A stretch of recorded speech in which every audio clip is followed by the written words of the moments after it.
أعوذ بالله من الشيطان الرجيم.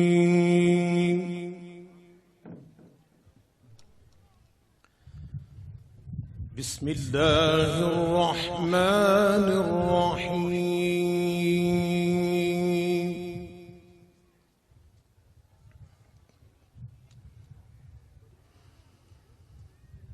وكذلك أوحينا إليك روحا من أمرنا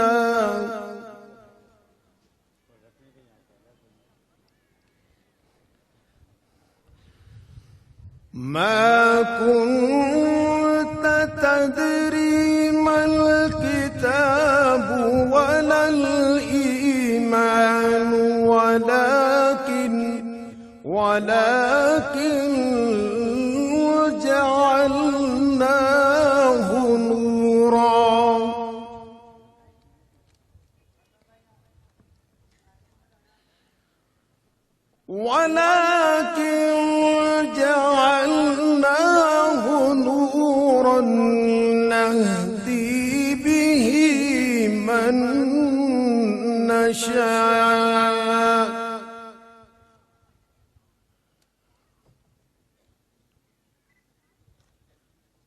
ولكن جعلناه نورا نهدي به من نشاء من عبادنا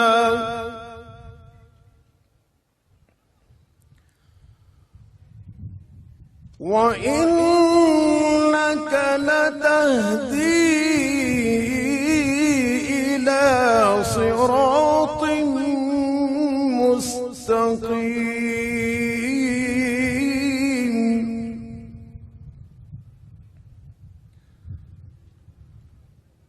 صراط الله الذي له ما في السماوات وما في الأرض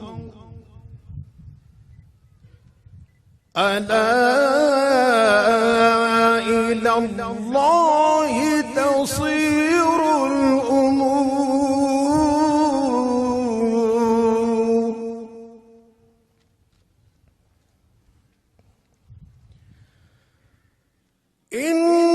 إنا أرسلناك شاهدا ومبشرا ونذيرا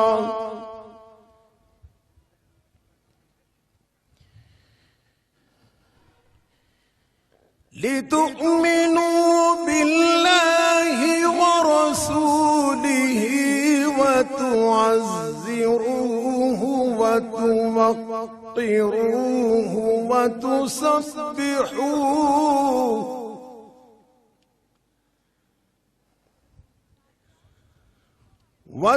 وتعزروه وتوقروه وتسبحوه بكرة وأصيلا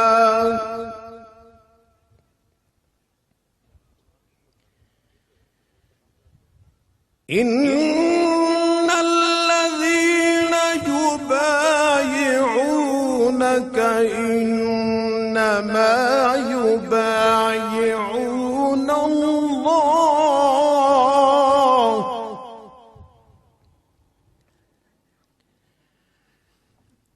يد الله فوق أيديهم فمن نكث فإنما ينكث على نفسه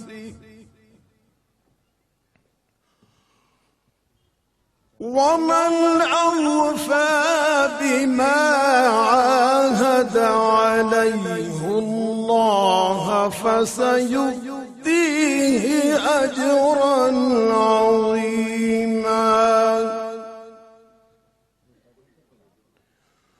ومن أوفى بما عاهد عليه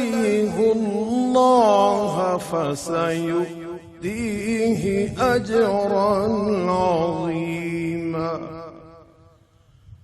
صدق الله العظيم.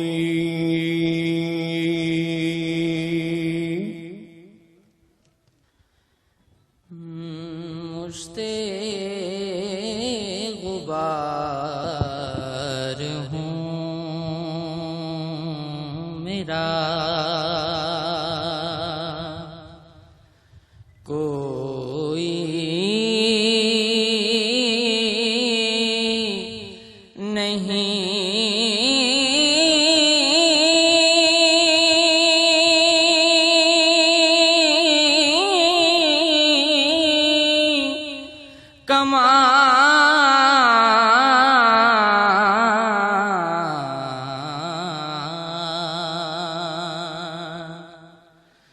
میں خوش نصیب ہوں کہ ملا پر توے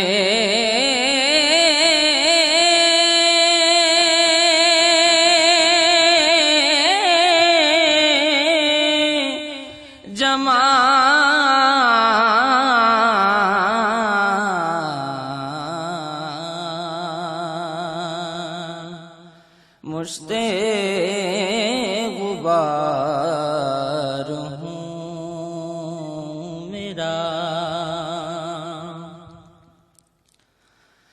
ہر ذرہ نور نور ہے،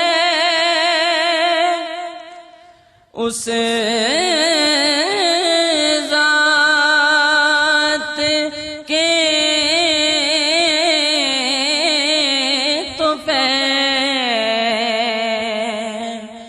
ہر ذرہ نور نور ہے، اسے ذات کے تو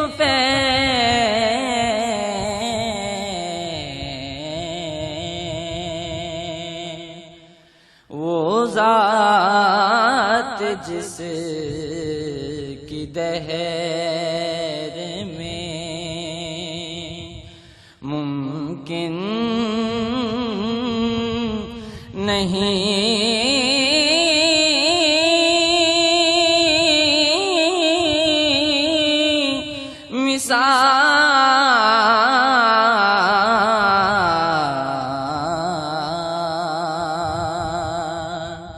مشت غبار ہوں میرا، میں کس طرح کروں بھلا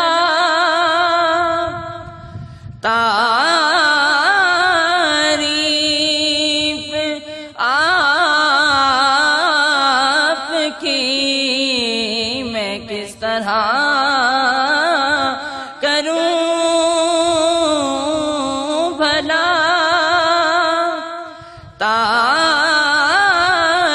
تعریف آپ کی،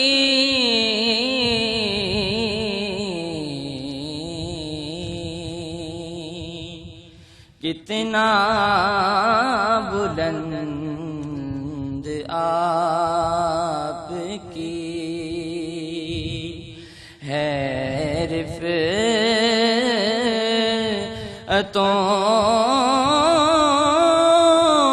کہا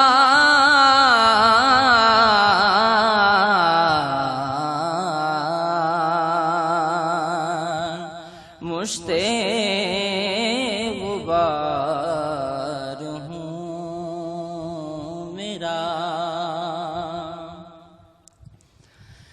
صدیاں گزر گئیں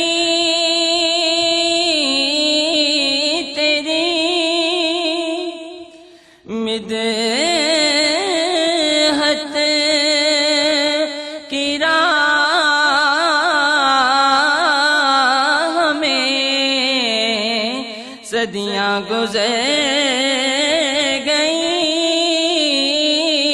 تیری مدحت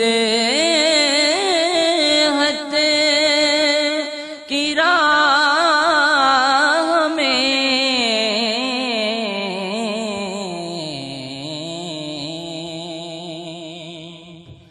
عاجز ہوئے زبان و قلم، عاجز ہوئے زبان و قلم، تھک گئے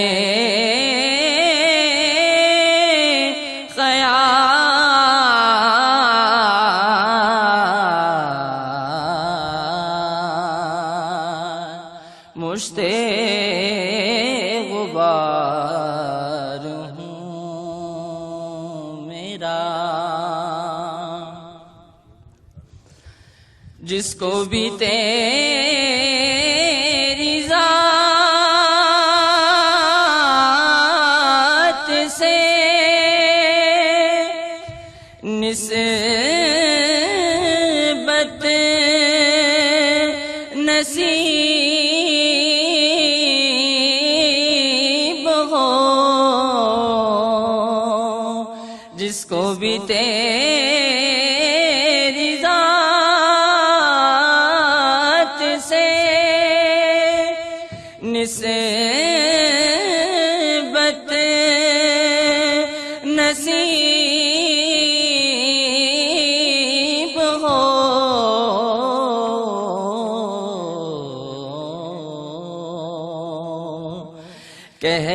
کہلائے دو جہاں میں وہی،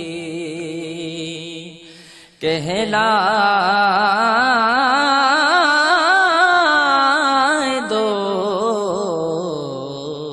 جہاں میں وہی، صاحب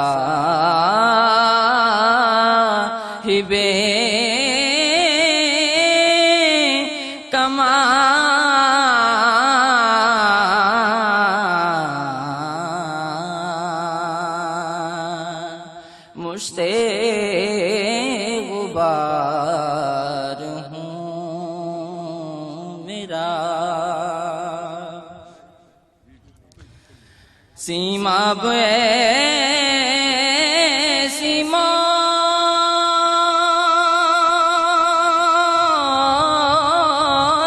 کی ہے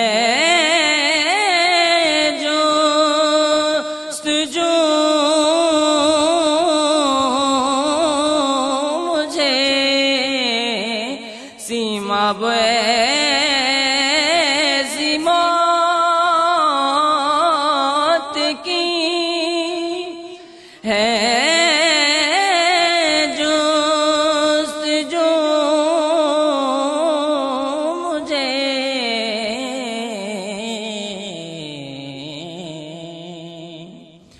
لپٹا ہو جس سے تہ بات ہے، محبوب کا وصال،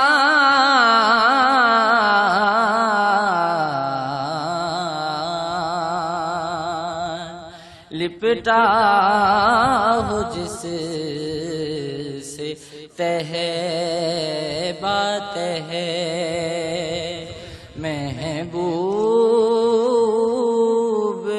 کا وصال،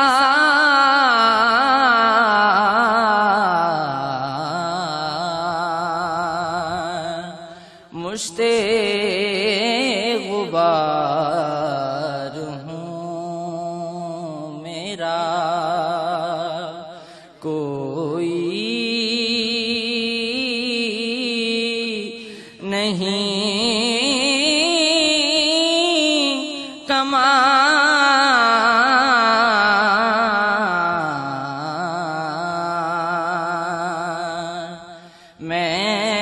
خوش نصیب ہوں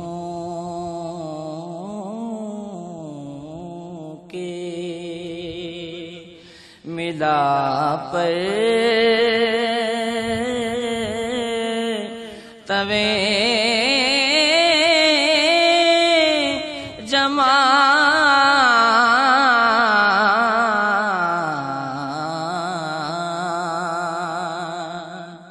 مشتے غبار ہوں میرا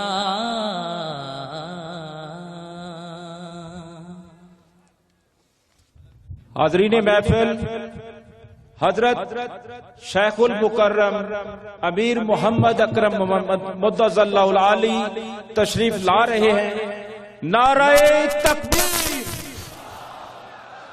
نعرہ تکبیر، نعرہ رسالت، نعرہ تکبیر۔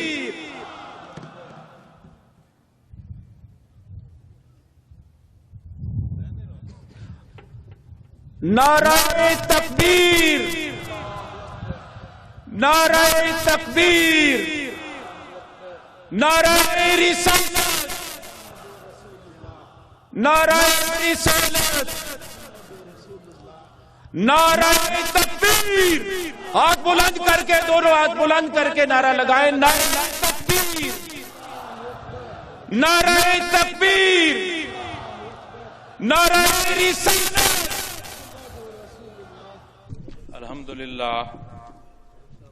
الحمدللہ رب العالمین، والصلاة والسلام علی حبیبہ محمد وآلہ وصحبہ اجمعین، اما بعد فاعوذ باللہ من الشیطان الرجیم، بسم اللہ الرحمن الرحیم۔ قال اللہ تعالی فی القرآن الکریم والفرقان الحمید، وَأَطِيعُوا اللَّهَ وَرَسُولَهُ لَعَلَّكُمْ تُرْحَمُونَ۔ قال محمد رسول اللہ صلی اللہ علیہ وسلم، لا يؤمن احدكم حتى اكون احب الیہ من ولده ووالده والناس اجمعین۔ اللهم سبحانك لا علم لنا الا ما علمتنا انك انت العلیم الحکیم۔ مولاي صل وسلم دائما ابدا علی حبیبک من زانت بہ الاسر۔ انتہائی قابل صد احترام شیخ المکرم مدظ اللہ العالی، انتہائی معزز مہمانان گرامی، سٹیج پر تشریف رکھتے والے وہ معزز احباب جنہوں نے اپنی بے شمار مصروفیات ترک کر کے یہاں تشریف لائے،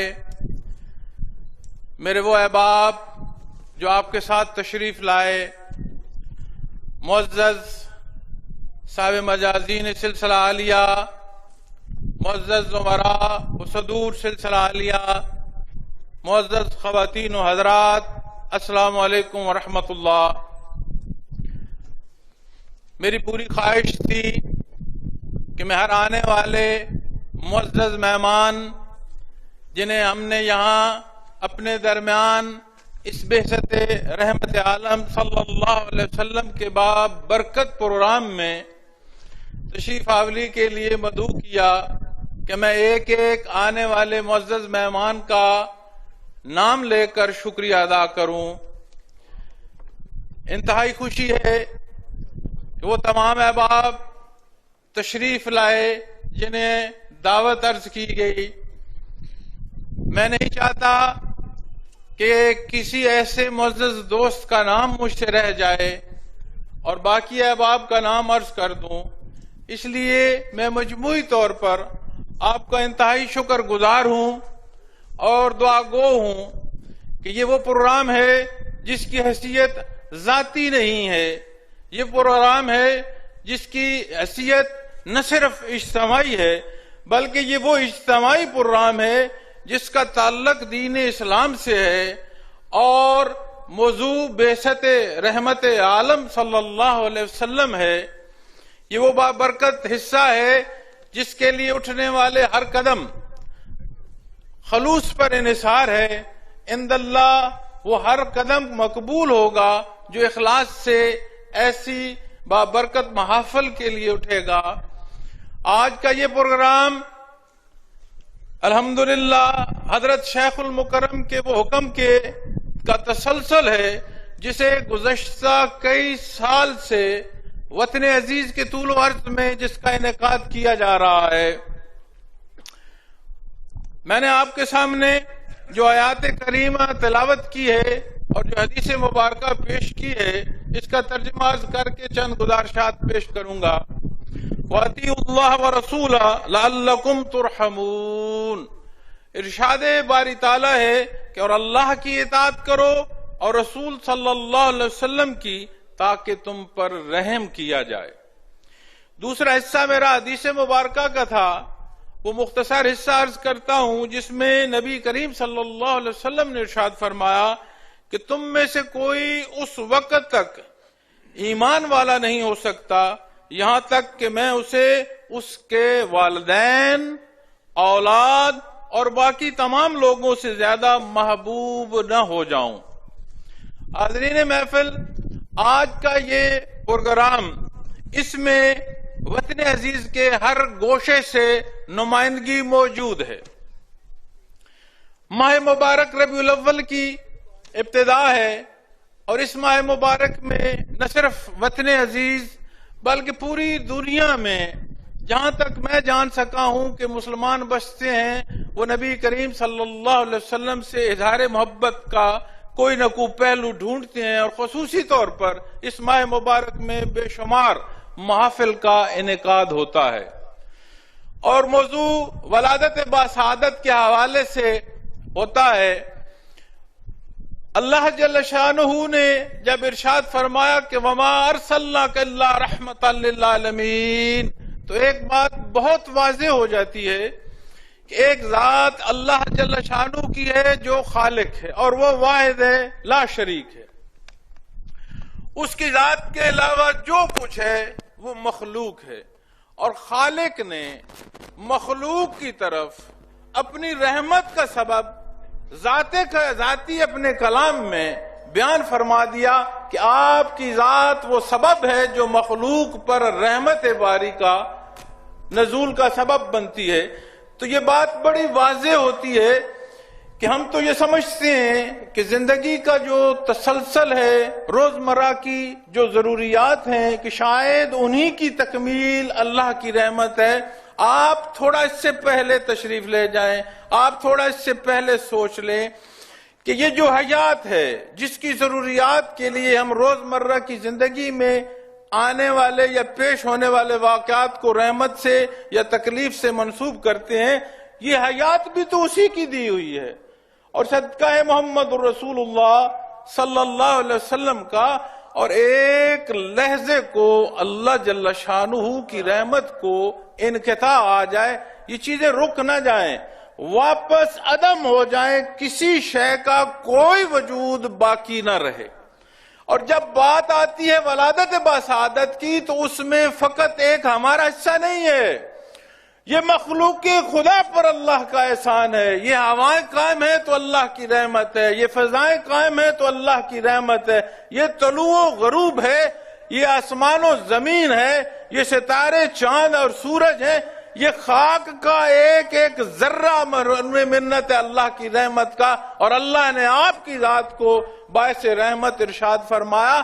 تو اس حصے میں فقط ہم شامل نہیں ہیں، خالق کے علاوہ تمام مخلوق کو آپ کی ولادت منانی چاہیے۔ لیکن جب بات ولادت کی آتی ہے تو اللہ جل شانہ نے باقی تمام مخلوق سے کٹ کر بندہ مومن کو ایک الگ رشتہ عطا فرمایا اپنے حبیب سے۔ بات آتی ہے بعثت رحمت عالم صلی اللہ علیہ وسلم کی کہ یہ موضوع کیا ہے، اس موضوع کا حضرت مدد اللہ علی نے کیوں حکم فرمایا؟ تو قرآن کریم میں جب ارشاد آتا ہے کہ لَقَدْ مَنَّ اللَّهُ عَلَى الْمُؤْمِنِينَ إِذْ بَعَثَ فِيهِمْ رَسُولًا مِّنْ أَنفُسِهِمْ، جو بندے مومن کر عمومی مخلوق سے ہٹ کر خصوصی احسان ہے اور واحد حصہ ہے جسے اللہ نے اس شان سے بیان فرمایا کہ اے بندے مومن جو تجھ پر یہ احسان ہے کہ میں نے اپنا حبیب تمہیں میں سے مبعوث فرمایا، یہ تمام احسانات سے بڑھ کر ہے۔ تو بات سمجھ آتی ہے کہ یہ جو احسن التقویم ہے، یہ جو بشر ہے، یہ جو اللہ جل شانہ نے نائب مقرر فرمایا ہے، اس کے لیے بے شمار تخلیق ہے۔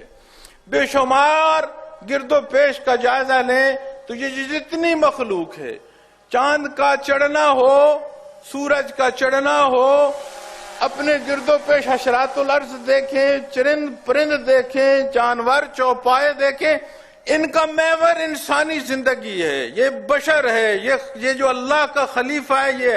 پھر اسے اللہ جل شانہ نے تمام مخلوق سے ہٹ کر ایک ایسا سوچ اور خرد کا حصہ عطا فرمایا جو باقی کسی کے پاس نہیں ہے۔ اور یہاں جب بات پہنچتی ہے تو سمجھ آتی ہے کہ تفریق کیسے ہوگی۔ عمومی جو جاندار ہے اس کی بھی پیدائش ہے، اس کی بھی افزائش ہے، اس کا بھی گرانا ہے، اس کا بھی کھانا پینا ہے، اس کی بھی صحت اور بیماری ہے، اور اس کی بھی زندگی اور موت ہے۔ اور اگر کیا یہی حصہ یہ اشرف المخلوق میں آ کر پھر بندے مومن کی حیثیت سے یہی حصہ ہم بھی اختیار کر جائیں کہ پیدا ہوئے، پلے بڑے، روزگار کیے، شادی بیاہ ہوئی، خاندان بنے، اسی دنیا کی صبح و شام میں وقت پورا ہوا اور آخرت کو چلے گئے، تو یہ ایک عمومی جاندار کا اور اس اشرف الخلق کا پھر فرق کیا ہے؟ پھر اسے اللہ نے خصوصی حصہ عطا فرمایا کہ یہ ایک سوچ رکھتی ہے، ایک سمجھ رکھتا ہے، چیزوں کو دیکھ کر اس کا ایک ادراک قائم کرتا ہے۔ ایک وصف ایسا ہے جو خالق نے باقی کسی مخلوق کو نہیں عطا فرمایا۔ لیکن یاد رکھیے وہ جتنا بھی وصف ہو اتنا بڑھ نہیں سکتا کہ ذات باری تعالیٰ سے آشنائی کر سکے۔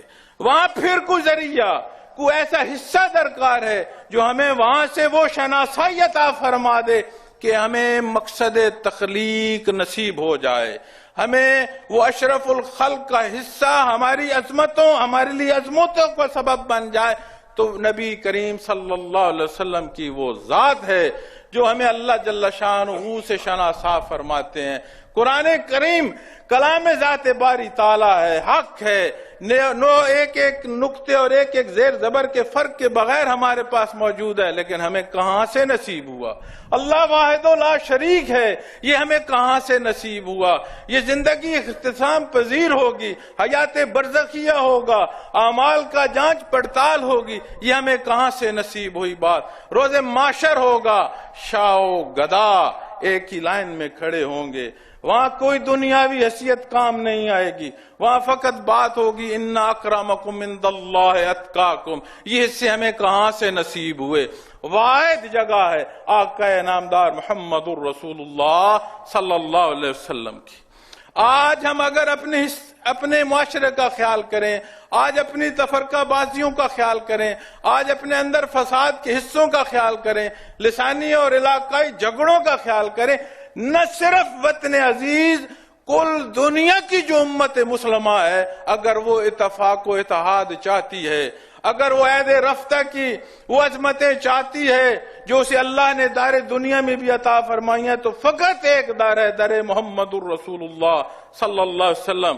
آج کا یہ بعثت کا موضوع حضرت متضل علی نے ہمیں حکم عطا فرمایا، اور ہم نے اس متن عزیز کے گوشے گوشے میں جہاں تک ممکن تھا اپنی وجودی استعداد سے بڑھ کر کوشش کی، اپنے ٹوٹے پھوٹے اور کمزور الفاظ سے کوشش کی کہ بندے مومنین تک یہ پیغام پہنچایا جائے کہ آپ کا رشتہ فقط ولادت کا نہیں ہے، اللہ نے اس سے بڑھ کر آپ کو آپ کی امت کا، آپ کی امتی ہونے کا جو رشتہ عطا فرمایا، وہ ایسا رشتہ ہے جہاں سے تمہیں وہ حصے نصیب ہوں گے جو تجھے تیری عظمتوں کو پہنچائیں گے، جو تجھے تیرے خالق سے شناسائی عطا فرمائیں گے۔ تو بات جب جہاں آتی ہے تو احکامات دین کی آتی ہے، ان حصوں کی آتی ہے جو عمومی زندگی سے ذاتی زندگی تک اور اجتماعی معاملات تک ہماری رہنمائی کا سبب ہیں۔ وہ قرآن و سنت کے پہلو جسے اللہ کے حبیب نے ذاتی طور پر اختیار فرمایا، وہ حصے جس کی تربیت آپ نے اپنے اصحاب کی فرمائی، اجماع امت آج ہم تک پہنچانے کا اللہ نے سبب بنایا، اور رہتی دنیا تک، روز معاشر تک، ایک ایک چاہنے والے تک یہ سبب موجود رہے گا۔ آج ہم کیوں اسے بھول بیٹھے ہیں؟ آج ہم اپنے معاشرے کا اگر خیال کریں تو یہ جو تفریق ہے، یہ جو بہن بھائیوں میں جھگڑے ہیں، یہ جو والدین اور اولاد کی دوری ہے، اس معاشرے کی تلخی کو دیکھیں تو یہ باتیں اس سے پہلے آ جائیں گی۔ جو ہمارے مذہبی جھگڑے ہیں اس سے پہلے گھروں میں جھگڑے ہو جائیں گے۔ تو ان سارے حصوں کو دیکھنے کے لیے آج کے اس پروگرام کا مقصد ہے کہ وطن عزیز کے ایک ایک کونے تک یہ بات پہنچے۔ وطن عزیز میں ایک ایک کونے میں بسنے والے وہ لوگ جو حضرت متضل عالی سے منسلک ہیں، وہ یہ پیغام حضرت متضل عالی کی زبانی سنیں اور پورے ملک کے گوشے گوشے تک پہنچائیں۔ ہم مکلف اس بات کے نہیں ہیں کہ کس حد تک تدارک ہو سکتا ہے خرابی کا، ہم اس بات کے مکلف نہیں ہیں کہ ہمارے عمل سے کتنی بہتری آئے گی، یہ سارا میرے اللہ کی دستور قدرت میں۔ ہاں ہم مکلف ہیں اپنے کردار کے، ہم مکلف ہیں 6 فٹ پاکستان کے کہ کیا اس پر اس ماہ مبارک کی اظہار محبت نے ہم نے غور کیا کہ کیا وہ اس میں نسق و نسق ہم نے نافذ کیا جو اللہ کے حبیب نے اپنی ذات پر نافذ کیا، جو اللہ کے حبیب نے ہمارے لیے پسند فرمایا، اللہ نے ہمارے لیے پسند فرمایا، تو پھر بات سمجھ آئے گی کہ ان محافل میں آنا کیا ہے، ان محافل میں سوچنا کیا ہے، اس میں شریک ہونے والے کی اگر یہ نیت ہوگی تو حاضرین محفل میں گزشتہ 1 ہفتے سے دیکھ رہا ہوں، آپ آنے والوں کو بے شک تکلیف ہوئی ہوگی۔ کوئی بھی پروگرام جو انعقاد کیا جاتا ہے وہ ایک ظاہر میں ایک حصہ ہے، اس کے پیچھے بے شمار کام ہے۔ میں نے یہاں آنے والوں کے لیے بھی دعا عرض کیا کہ اللہ تمام کا آنا قبول کرے، لیکن میں نے اپنی آنکھوں پر اس سٹیج پر بیٹھ کر اپنے اسی نظام کے دوستوں کو دیکھا ہے، وہ آپ کے لیے اپنے ہتھوں سے پتھر اٹھا رہے تھے زمین پر سے، وہ آپ کے لیے مٹی بچھا رہے تھے کہ آنے والے جو مہمان بیٹھیں گے ان کے لیے سہولت ہو۔ میں دعا گو ہوں ہر اس حصے کے لیے جسے کوئی یہ نہیں جانتا کہ اس نے اپنے اس پروگرام کے لیے کتنی محنتیں کی، کہاں تک اس نے اپنے اسباب اختیار کیے، لیکن یاد رکھنا ہمارا یہ عمل کسی ذات کے لیے ہے نہیں، ہمارا یہ عمل اس ذات الہی کے لیے، باری تعالیٰ کے لیے ہے جو ہر ایک کا عمل بھی جانتا ہے اور ہر ایک کی نیت بھی جانتا ہے۔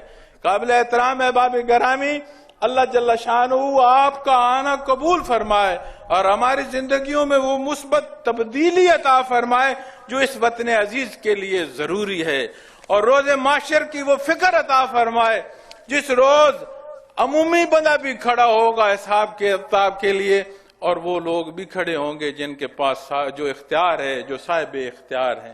میں نے اپنے حصے کا اگر حساب دینا ہے تو صاحب اقتدار نے اور اس نے اتنے حصے کا دینا ہے جہاں تک اس کی دسترس ہے، اور وہاں کوئی شے کام نہیں آئے گی سوائے اتباع محمد الرسول اللہ صلی اللہ علیہ وسلم کے۔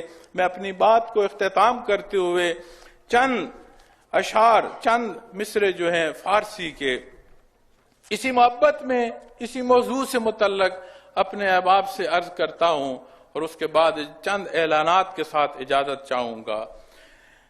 کیا خوب بیان کیا شاعر نے، فرماتے ہیں غریبم یا رسول اللہ غریبم، غریبم یا رسول اللہ غریبم، ندارم در جہاں جز تو حبیبم، ندارم در جہاں جز تو حبیبم، مرض دارم زیسیاں لا دوائے، مگر الطاف تو باشد طبیبم، برین اعظم کے ہستم امت تو، برین اعظم کے ہستم امت تو، گناہ گارم ولیکن خوش نصیبن۔ ترجمہ عرض کرتا ہوں،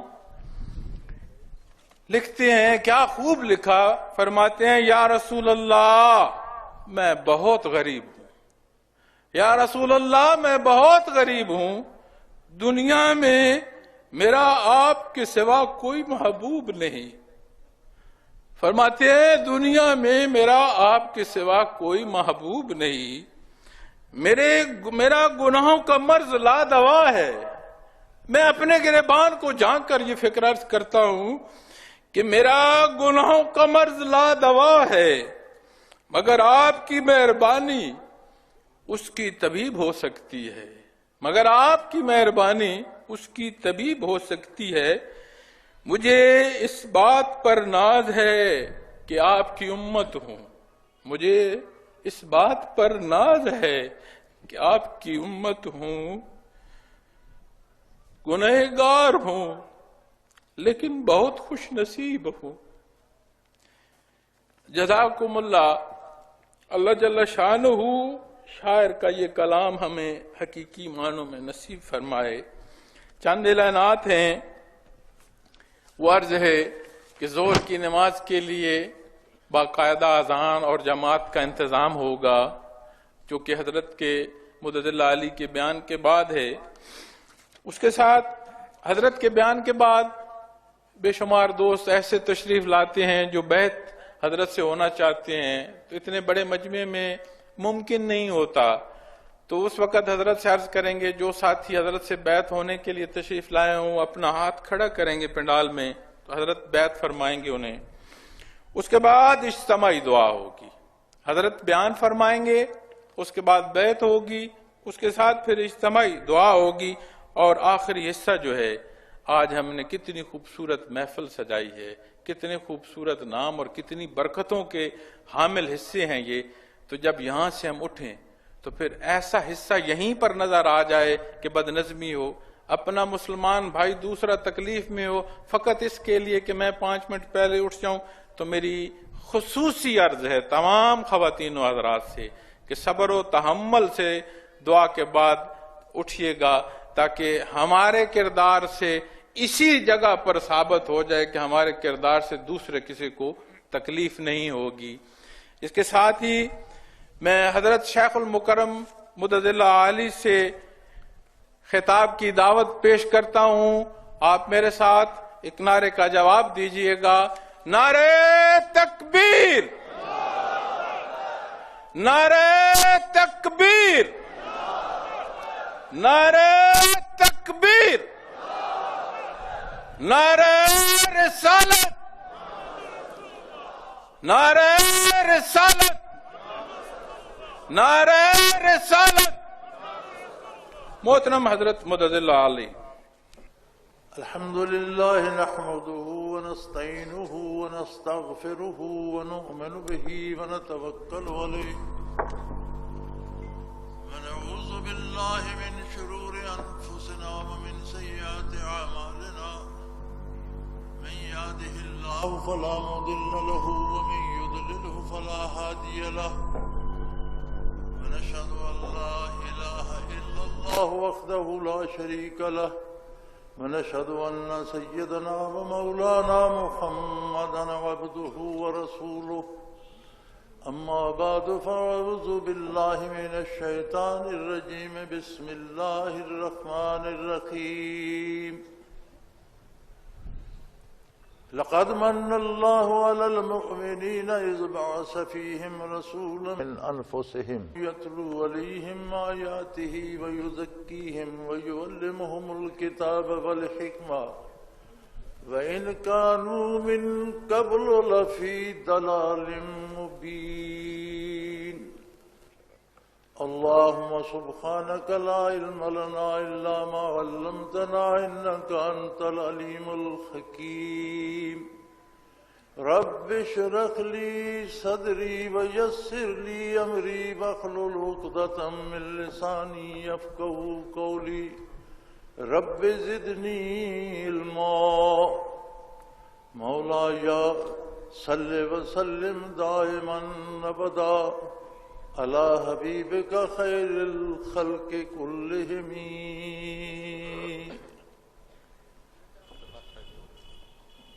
معزز مہمانان گرامی، حاضرین محفل، حضرات و خواتین، السلام علیکم ورحمۃ اللہ وبرکاتہ۔ آج کی اس مبارک محفل میں میں یہ چاہتا ہوں کہ آج میں تقریر نہیں کروں گا.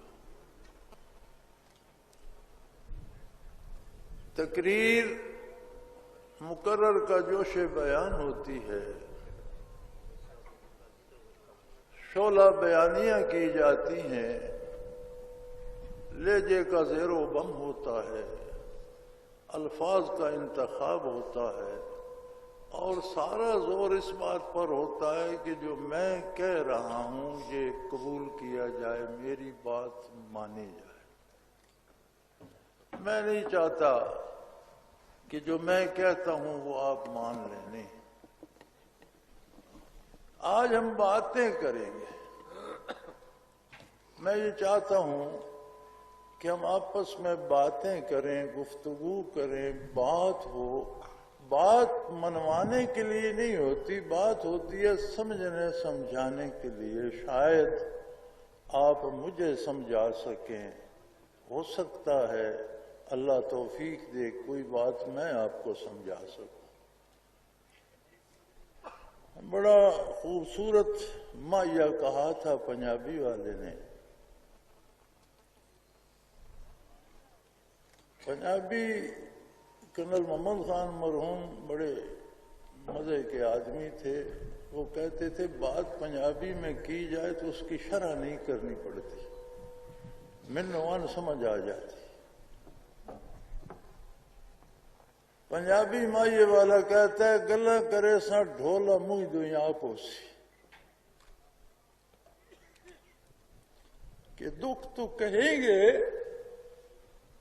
لیکن محبوب کے روبرو کہیں گے. تو ہم آپ روبرو ہیں. ماہ مبارک ہے، ربیع الاول ہے.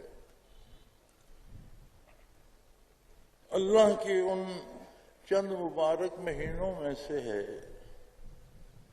جنہیں ہر مسلمان بڑی عقیدت، بڑے احترام، بڑے ادب، بڑے پیار، بڑے محبت سے دیکھتا ہے. الحمدللہ. ہمارے ایک دوست ہوتے تھے راجہ محمد شریف مرحوم، اللہ انہیں غریق رحمت کرے. انہوں نے بڑی کاوش کی. انہوں نے ایک کتاب ترتیب دی، واقعات عظیمہ کی ترتیب زمانی. انہوں نے حیات نبوی علیہ صاحب الصلاۃ والسلام کی ولادت باسعادت سے لے کر وصال مبارک تک منٹوں تاریخوں، مہینوں سالوں تاریخوں، منٹوں اور سیکنڈز تک ہر واقعہ کا وقت لکھا ہے. واقعات عظیمہ کی تاریخ زمانی. تو اس ماہ مبارک میں 3 واقعات عظیمہ جمع ہو گئے. بہت بڑے بڑے 3 واقعات اس ماہ ربیع الاول مبارک میں. آقا نامدار صلی اللہ تعالی علیہ وآلہ وسلم کی ولادت باسعادت ربیع الاول میں ہے. آپ صلی اللہ تعالی علیہ وآلہ وسلم کی بعثت عالی ربیع الاول میں. آپ صلی اللہ علیہ وسلم کا وصال مبارک دنیا سے پردہ فرما جانا ربیع الاول میں.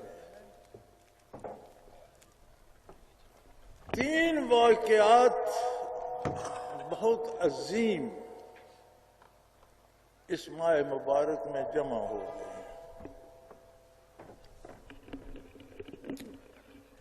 ہم آج کے رسومات کے مطابق کثرت سے یوم ولادت کو میلاد شریف کے نام پر مناتے ہیں. بڑی اچھی بات ہے. کہا جاتا ہے لوگ روکتے ہیں، کون بدبخت روکتا ہے؟ حضور کی ولادت باسعادت میں کوئی خوشی مناتا ہے، کون بد نصیب اسے روک سکتا ہے؟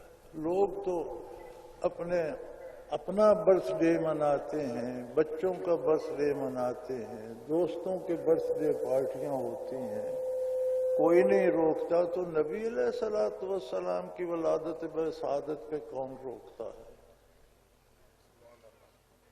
لیکن یہ انتخاب کس کا ہے؟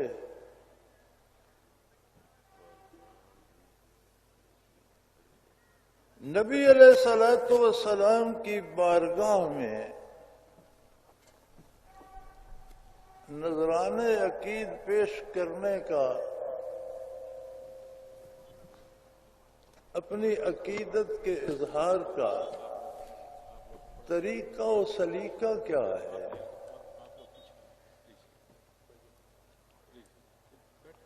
یہ وہ بارگاہ ہے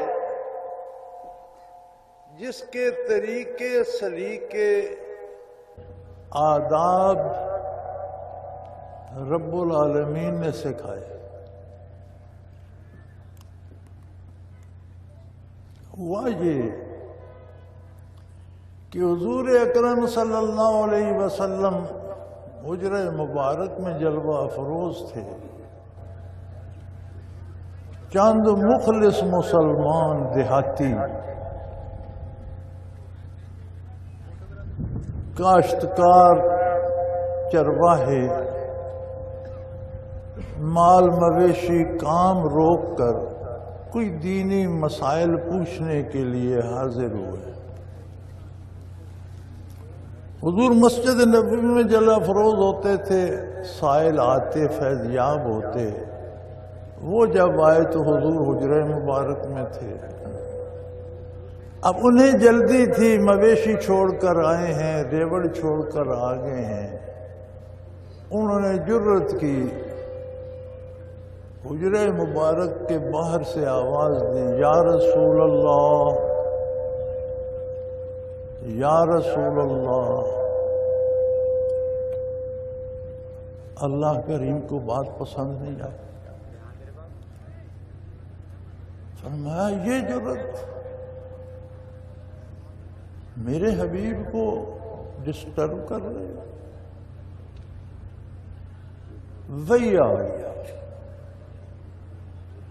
ان الذین ینادونک من وراء الحجرات، یہ لوگ جو حجرہ مبارک کے باہر سے آپ کو آوازیں دے رہے ہیں، اولئک ھم الجاہلون، یہ جڈ اور گمار ہیں۔ مخلص مسلمان تھے، صحابی تھے، سختی سے منع کیا گیا۔ کوئی عذاب کی وعید نہیں آئی، اگر کوئی غیر مسلم ہوتا تو پتہ نہیں کون سے عذاب کی وعید آتی، روک دیا گیا۔ یا اللہ کب بات کریں؟ فرمایا حتی تخرج الیہم، اگر بیٹھے رہو، حضور باہر بھی تشریف لائیں، کسی اور طرف متوجہ ہو تو تم اپنی طرف متوجہ نہیں کر سکتے۔ حتی تخرج الیہم، جب اپنی مرضی سے آپ کی طرف رخ انور پھیریں پھر گزارش پیش کرو۔ میرے بھائی، جب ہم میلاد مناتے ہیں اس بات کا لحاظ رکھتے ہیں، مناؤ، کوئی نہیں منانے سے منع کرتا، ذرا اس بارگاہ کے آداب دیکھو۔ یہ ڈھول باجے، یہ تماشے گاچے، یہ شور و غل، یہ پٹاخے پھل جھڑیاں،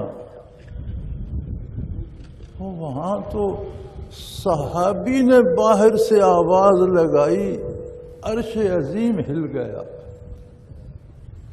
ہم کیا کرتے ہیں؟ کوئی منانے سے نہیں روکتا۔ بارگاہ عالی میں جلیل القدر صحابہ بیٹھے ہیں، مہاجرین مکہ بیٹھے ہیں، انصار مدینہ بیٹھے ہیں، غازیان بدر و احد بیٹھے ہیں، باتیں ہوتی ہیں، آواز اونچی بھی ہو جاتی ہے، فوراً وہی لئی آ گئی، لا ترفعوا اصواتکم فوق صوت النبی۔ صحابہ بیٹھے ہیں، وہ لوگ بیٹھے ہیں جنہوں نے دین کے لیے گھر بار خیش قبیلے سب کچھ ترک کر دیا، وہ بیٹھے ہیں جنہوں نے جانیں نچھاور کی، بیٹے قربان کیے، فرمایا آواز اونچی نہ ہو، اگر آواز اونچی ہو گئی انتحبط اعمالکم، میں ساری تمہاری قربانیاں میں تمہارے منہ پہ دے ماروں، کسی عبادت کی ضرورت نہیں۔ میرے بھائی ضرور مناؤ، لیکن کبھی یہ سوچا کیا یہ سارے آداب آپ کے منانے میں موجود ہوتے ہیں؟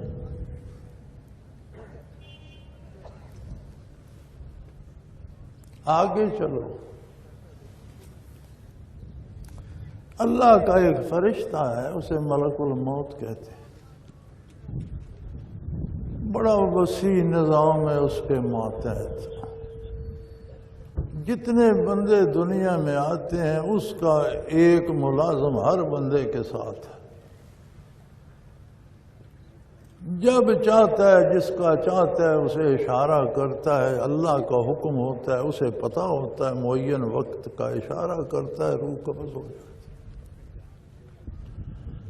فقیر بھی ہوتے ہیں، امیر بھی ہوتے ہیں، گدا بھی ہوتے ہیں، بادشاہ بھی ہوتے ہیں، پتہ تب چلتا ہے جب روح لے کے چلتے وقت۔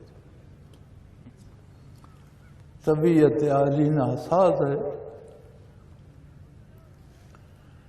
اپنی محبوبہ زوجہ محترمہ کی گود میں آرام فرما ہے، دختر نیک اختر تیمارداری کر رہی ہیں، کوئی حجرہ مبارک کے باہر سے آواز دیتا ہے، یا رسول اللہ اندر آنے کی اجازت ہے؟ آپ کی دختر نیک اختر کو بات پسند نہیں آتی،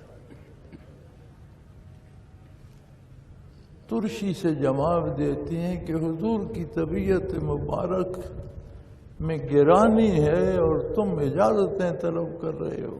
حضور فرماتے ہیں نہ بیٹا، اس نے کبھی اجازت نہیں مانگی، اس کے تو نمائندے کام کرتے ہیں، یہ تیرے باپ کا دروازہ ہے جہاں یہ خود کھڑا اجازت مانگ رہا۔ بیٹا یہ ملک الموت ہے،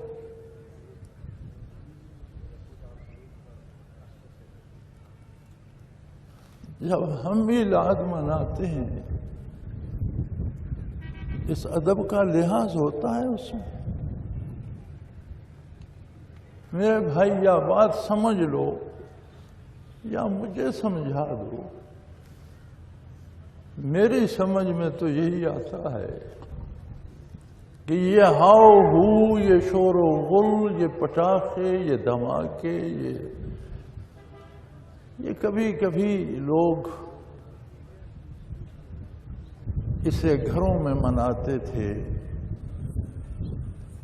تلاوت کرتے تھے، نوافل پڑھتے تھے، علماء سے تقریریں کراتے تھے، جلسے پھر جلسے ہو، گھروں سے نکل کر جلسے ہو گئے، جلسے جلوسوں میں بدلے، جلوس جشن میں بدل گئے۔ جشن کا مطلب ہوتا ہے جو جس کا دل چاہے کرے۔ اس بارگاہ میں میرے بھائی عشق و محبت بھی آداب کے پابند ہیں۔ عشق ایک جنون کا نام ہے، جنون پابندیاں نہیں مانتا، لیکن اس بارگاہ میں عشق بھی پابند ادب ہے۔ ہم چاہتے ہیں کہ ہم محبت کریں جیسا ہم چاہتے ہیں، رب چاہتا ہے ایسے محبت کرو جیسے میں چاہتا ہوں۔ ہم اپنی بات منوائیں یا اپنے رب کی مانیں؟ ایک بات۔ دوسری بات میں یہ عرض کرنا چاہتا ہوں کہ کیا حضور کے عہد مبارک میں یوم ولادت منایا جاتا تھا؟ کیا صحابہ مناتے تھے؟ تابعین، تبع تابعین، متقدمین، سلف صالحین؟ ہم نے کہاں سے شروع کیا؟ وراثت میں، دین تو وراثت میں ملا ہے، یہ کہاں سے ملا؟ ہماری وراثت میں تو نہیں ہے، یہ ہم نے مغرب سے لیا ہے۔ اقوام مغرب برتھ ڈے کے نام سے یوم ولادت اپنا بڑوں کا دوستوں کا مناتی ہیں. ہم نے بھی لے لیا. بہت سی چیزیں ہم مغرب سے لے رہے ہیں, بہت سی چیزیں ہم نے ہندوؤں سے لے لی. ایک اور چیز ہم نے مغرب سے لی, ہر خاتون اپنے میاں کا نام ساتھ لکھتی ہے, خاتون کا نام آگے میاں کا نام. کیا ازواج مطہرات کے اسماء گرامی کے ساتھ رسول اللہ صلی اللہ علیہ وسلم کا نام نامی آتا ہے؟ صحابیات کے نام نامی کے ساتھ کسی صحابی کا نام آتا ہے؟ تابعین تبع تابعین خیر القرون میں کوئی وجود نہیں. یہ بھی ہم نے مغرب سے لیا ہے. اور پھر اس میں ایک تماشا اور ہے, بعض والد گرامی کا نام لگا لیتی ہیں, پتہ نہیں چلتا اس خاتون کے نام کے آگے والد کا نام ہے یا خامند کا نام ہے. یہ ہم نے مغرب سے چیزیں ادھار لے لی ہیں, لیکن کوئی گناہ نہیں, کوئی حرج نہیں. یہ مباحات میں سے ہیں, مباح ہے, کوئی نہیں کرتا ہے, کوئی نام رکھتا ہے, کیا حرج ہے. لیکن فعل مباح کو واجب یا سنت یا فرض قرار نہیں دینا چاہیے. واجب فرض سنت قرار دینے کا مطلب یہ ہے کہ اس کے نہ کرنے والا گناہگار ہے. یہ قرار دینا منصب نبوت ہے. جس کام کو نبی نے فرض سنت واجب قرار نہیں دیا, غیر نبی اسے قرار نہیں دے سکتے. ہم نہ صرف شور و غوغا گستاخی کرتے ہیں, نہ منانے والے کو بھی کافر یا کم از کم کافر نہ کہہ سکے تو وہابی. تو وہابی بھی ایک بڑا عجیب لفظ ہے, جس کا دعوے دار کوئی بھی نہیں کہتا میں وہابی ہوں. سکھ کہتا ہے میں سکھ ہوں, ہندو کہتا ہے میں ہندو ہوں. مسلمانوں کے جتنے فرقے ہیں ہر فرقے والا کہتا ہے میں اس فرقے کا فرد ہوں. تو یہ وہابی کون ہے؟ ایک کتاب ہے اور انڈین مسلمز, ہندوستانی مسلمانوں کے بارے جو انگریز نے لکھی ہے. آج اب تو وہ یہاں بھی ملتی ہے, پہلے برطانیہ میں دستیاب تھی, اب پاکستان میں بھی ہے. اس میں وہ لکھتے ہیں کہ ہمیں جب علماء حق نے تحریک پر تحریک چلا کر ہمارا ناطقہ بند کر دیا تو ہم نے تلاش کیا اور ہم عرب سے محمد ابن عبد الوہاب نجدی کے نام سے وہاب کو ہم نے لیا. محمد ابن عبد الوہاب وہ بندہ تھا جو آل سعود کے ساتھ مکہ مکرمہ کی فتح میں اور مدینہ منورہ پر غلبے میں ان کے ساتھ تھا. سخت مزاج تھا اور اس کے اقدامات سخت تھے, مسلمان اس سے چڑھتے تھے. لہذا ہم نے وہ لفظ وہاب کا لے کر وہابی بنایا اور اپنے کچھ ایسے بندے پیدا کیے جو علماء حق پر وہابی کا لفظ چسپاں کر دے کہ مسلمانوں میں مسلمان اس سے نفرت کرنے لگے. چور چوری کرتا رہے چور کہلاتا ہے, وہابی نہیں کہلاتا. ہزاروں بندے قتل کر دو وہابی نہیں ہوتے, ڈاکے کرتے رہو وہابی نہیں ہوتے, خرافات اور بدعات کے خلاف بات کرو وہابی ہو جاتے. یہ وہ انگریز کا بنایا ہوا تیر ہے. دنیا میں کوئی نہیں کہتا میں وہابی ہوں. باطل فرقے والے بھی اپنے فرقے کا دعویٰ کرتے ہیں میں فلاں ہوں.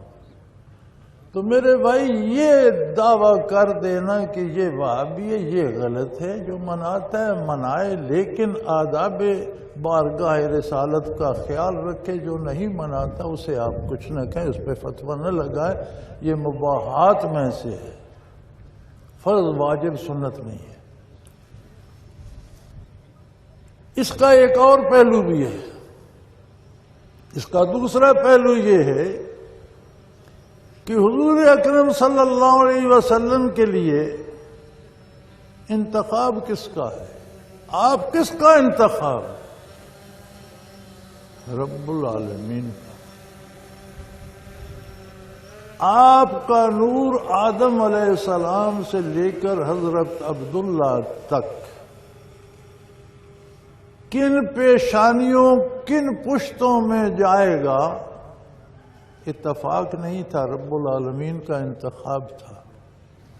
حضور اکرم صلی اللہ علیہ وسلم کا ارشاد ہے کہ میں آدم علیہ السلام سے لے کر عبداللہ تک کسی ایسی نسل میں منتقل نہیں ہوا جس میں نکاح نہ ہو. ہمیشہ میرا نور حلال اور جائز راستے سے منتقل ہوا ہے. اس کا مطلب ہے رب العالمین نے چن چن کے بندوں کو عطا فرمایا. آپ نے کہاں پیدا ہونا ہے، کس گھر میں پیدا ہونا ہے، اس کا انتخاب تھا. کس دن کس لمحے پیدا ہونا ہے، اس کا انتخاب تھا. کہاں بچپن گزارنا ہے، کس کی گود کو سنوارنا ہے، اس کا انتخاب تھا. کہاں وحی کا نزول ہونا ہے، کس لمحے ہونا ہے، اس کا انتخاب تھا. آپ کا کون سا دن منانا ہے، اس کا انتخاب کون کرے گا؟ یہ کس کا حق ہے؟ اسی رب العالمین کا حق ہے. اس نے کون سا دن چنا ہے؟ وہ کہتے لقد من اللہ علی المومنین. یہ سارے احسان تو اس کے ہیں، ساری کائنات اس کا احسان ہے. یہ ہوا، بادل، پانی، یہ زمین، آسمان، یہ نعمتیں، والدین، اولاد، گھر بار، دوست احباب، ملک، حکومتیں، اقتدار، دولت، سب اس کے احسانات ہیں. صحت، حیات، سب اس کے احسانات ہیں. کہتا ہے یہ تو ہیں سے تو سب پر ہیں. ایک احسان میں نے اپنے ایمان والے بندوں پر کیا جو بے مثل و بے مثال ہے، جس کی مثال کائنات میں نہیں ملتی. وہ یہ ہے کہ بعث فیہم رسول، میں نے ان میں اپنا رسول مبعوث کیا. اس نے نہ وصال مبارک کے دن کو چنا، نہ ولادت مبارک کو. اس نے بعثت عالی کے دن کو چنا ہے.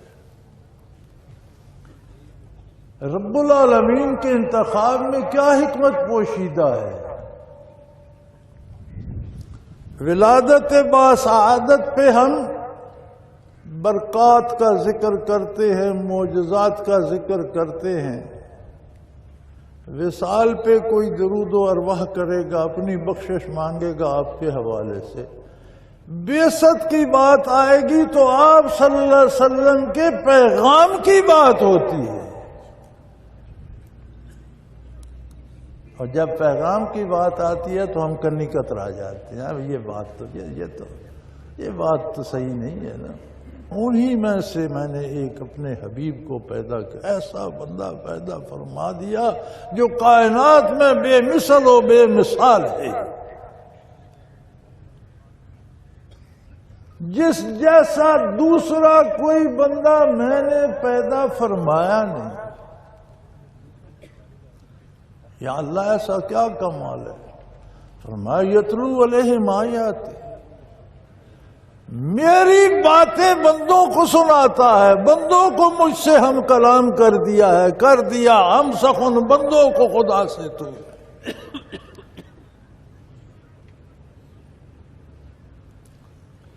فرمایا جو چاہتا ہے کہ میں اللہ کریم سے باتیں کروں، ایسا لمحہ آئے، کوئی ایسا موقع آئے، کوئی ایسا میری زندگی میں بھی کوئی ایسا وقت آئے میں رب سے باتیں کروں. فرمایا فَلْيَقْرَأْ الْقُرْآنَ، تو قرآن پڑھو.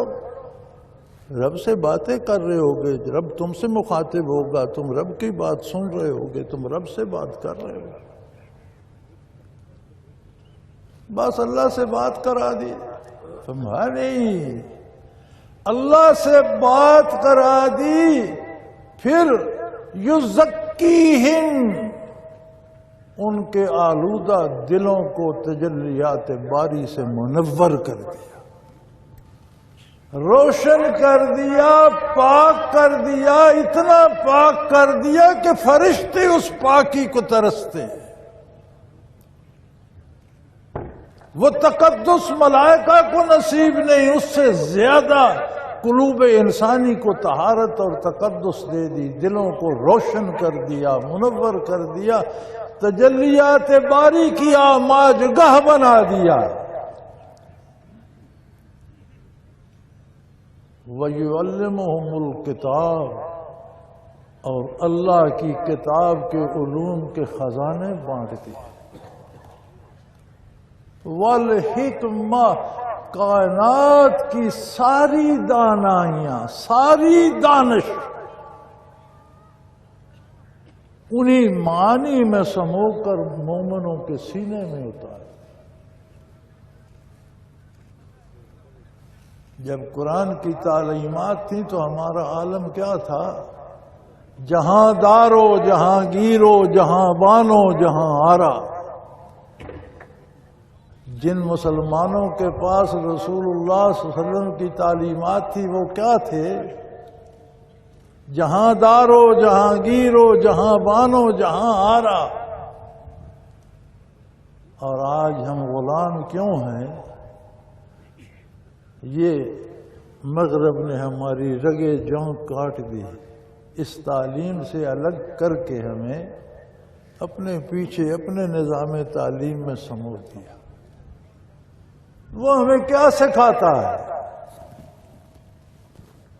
دنیا کی چیزوں کا غلط استعمال۔ دین اور دنیا میں کیا فرق ہے؟ یہ سمجھتے ہیں دین صرف جی آخرت کا سکھاتا ہے، دنیا کے علم تو باہر ہے۔ ارے نہیں بھائی، دین اسلام کیا ہے؟ دنیا کی ساری چیزوں کو ان کے بنانے والے کے بتائے ہوئے طریقے کے مطابق استعمال کرنا اسلام ہے۔ اسلام سارے دنیاوی علوم سکھاتا ہے، اور اگر یہ تجلیات جو یزکیہم میں ہیں یہ نصیب ہو جائیں تو دیکھو تاریخ عہد نبوت کی صلی اللہ علیہ وسلم، ریوڑ چھوڑ کر لوگ آئے، چرواہے آئے، تنومند، جری، دلیر، مخلص۔ حضور نے فرمایا سب وہ جو غازی جا رہے ہیں جہاد پر، ان کا کمانڈر یہ ہوگا۔ اور جرنیل بننے تک بندے کی بھمیں سفید ہو جاتی ہیں، کالجوں سے نکلتا ہے تو فوجی تربیت گاہوں میں لیفٹیننٹ سے لے کر جنرل بننے تک اس کی عمر کٹ جاتی ہے، بھمیں سفید ہو جاتی ہیں، ہزاروں میں سے کوئی پہنچتا ہے۔ دنیا کی تعلیم گاہوں میں، یونیورسٹیوں میں، تربیت گاہوں میں پڑھ لکھ کر آتا ہے۔ کتنے جرنیل ہیں جنہیں تاریخ یاد رکھتی ہے؟ اور یہ جو جنگلوں سے، صحراؤں سے اٹھ کر آئے اور نبی کریم نے آنے واحد میں جرنیل بنا دیے، کون ایسا ہے جسے تاریخ بلا سکتی ہے؟ اسلام تو ایسا آب حیات ہے۔ عمر بھر کی یونیورسٹیوں کی، اداروں کی تعلیم، وہ جرت رندانہ، وہ آب و تاب، وہ چمک دمک، وہ سیاسی شعور، وہ فتوحات کے جذبے، وہ جنگی فلسفے، وہ نشیب و فراز نہ دے سکی جو لمحے بھر کی رفاقت رسول نے عطا کر دی۔ رب کریم تو یہ دن منانے کی دعوت دیتا ہے، فرماتا ہے صرف دن نہ مناؤ، اس جذبے کو زندہ کرو، برکات نبوت کو سینوں میں سماؤ، اپنے دکھ یہاں ڈھیر کر دو، برکات نبوت سے جھولیاں بھر کے لے جاؤ۔ اور کوئی ہے جو دنیا میں دکھ سمیٹے اور سکھ عطا کرے؟ یہ اللہ کی بارگاہ ہے، یہ بارگاہ مصطفیٰ ہے۔ جو آتا ہے ساری دکھ، ساری تکلیفیں وہاں ڈھیر کر کے ساری خوشیاں لے کے آ جاتا۔ لیکن کوئی وہاں پہنچے تو صحیح، ہم وہاں جائیں تو صحیح، وہاں جانے کا سلیقہ تو سیکھیں، وہاں جانے کا طریقہ تو سیکھیں۔ کیسے عجیب لوگ تھے یار جنہوں نے یہ سلیقہ سیکھا۔ احد میں ایک صحابی کو تلوار لگی، یہاں سے ان کی آنکھ کٹ گئی، الگ نہیں ہوئی، لٹک گیا، چمڑا بچ گیا، اس طرح لٹک رہی تھی۔ بارگاہ رسالت میں حاضر ہوا زخمی، آپ نے دست اقدس سے واپس رکھ دی۔ سارے آپریشن مکمل ہو گئے، بینائی واپس آ گئی، زخم بھر گیا، پھر جنگ میں شریک ہو گئے۔ سبحان اللہ۔ ایک اور صحابی بڑے زخمی ہوئے، انہیں ساتھیوں نے اٹھایا، بارگاہ رسالت میں لے جاتے ہیں، زخم بھر جائیں گے۔ اس نے کہا نہیں، زخم بھرنے کے لیے نہیں، مجھے لے ضرور جاؤ، میرے رخسار حضور کے قدم مبارک پہ رکھ دو اور دعا کرو وہاں میری روح قبض ہو جائے۔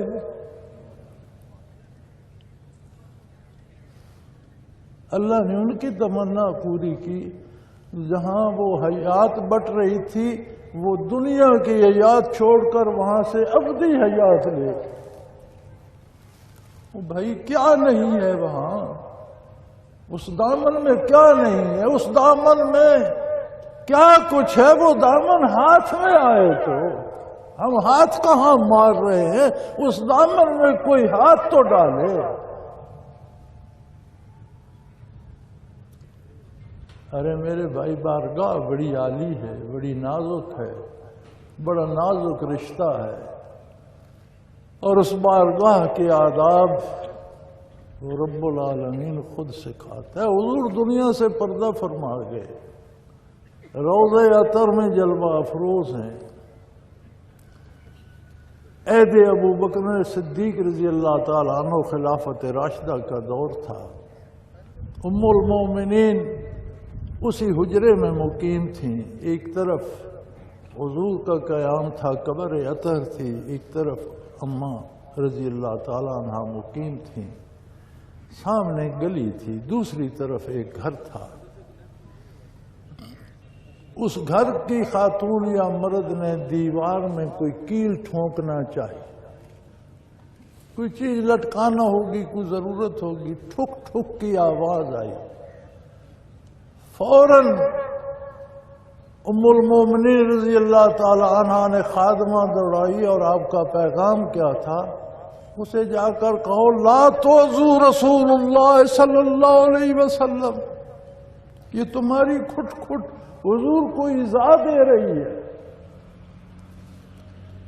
وہ ادب جو اللہ نے سکھایا وہ وہی ہے آج روضہ اطہر پر بھی۔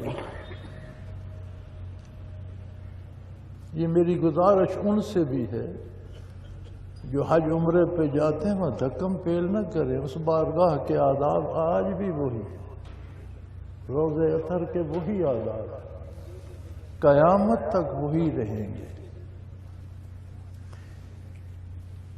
ایک پہلو اس بات کا اور بھی ہے، ہم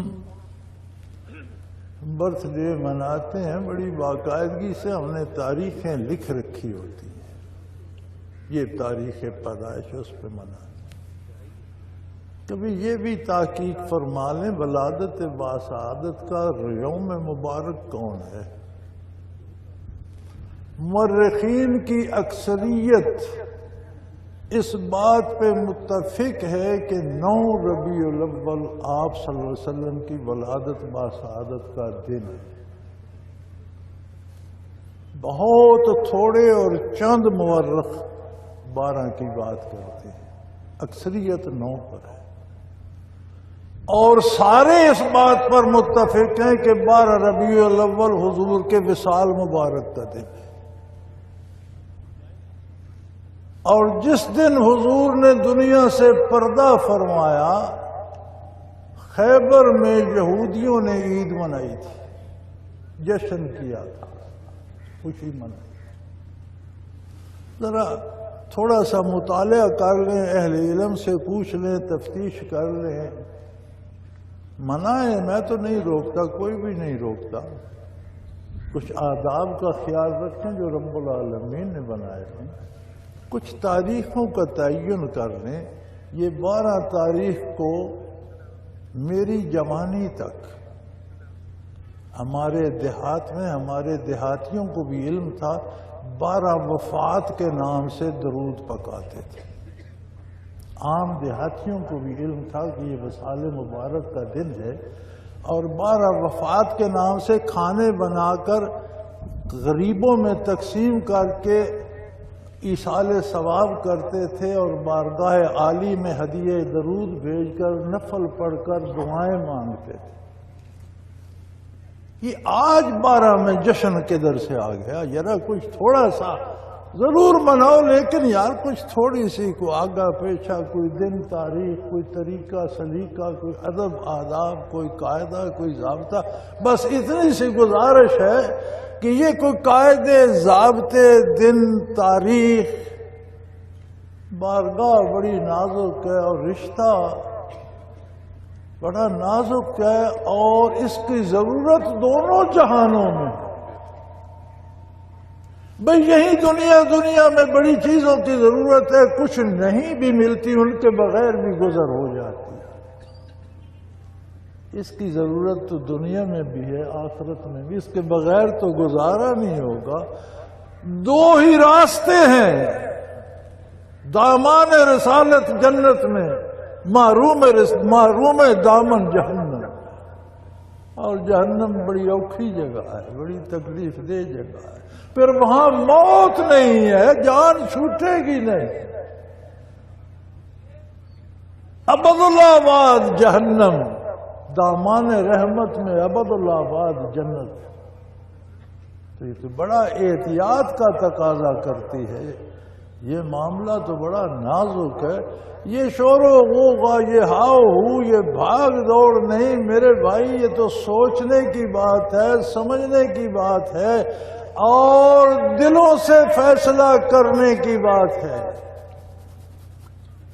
ارے بھائی نامی آئے اور مسلمان کو خوشی نہ ہو، جس کو خوشی نہ ہو وہ تو مسلمان نہیں. لیکن خوشی کا بھی سلیقہ ہے، طریقہ ہے، انداز ہے. اور روح زمین پر واحد یہ بارگاہ ہے جس کے آداب قرآن کریم سکھاتا ہے. منافقین نے ایک جسارت کی. عربی کا ایک لفظ تھا رائنا، یہ رعایت سے ہے. جیسے انگریزی میں کہتے ہیں ایکسکیوز می، آپ بات کرتے ہیں، اگلے نے نہیں سمجھی، وہ کہتے ہیں ایکسکیوز می، یعنی یہ بات دہرات. مطلب اس کا یہ معنی تو ہے کہ مجھے معاف کریں، لیکن مراد یہ ہوتی ہے کہ یہ بات دہرا دیجیے. عربی میں کہتے تھے رائنا، کہ ہم سے رعایت کیجیے، یعنی بات سمجھی نہیں، یہ دوبارہ دہرا دیجیے.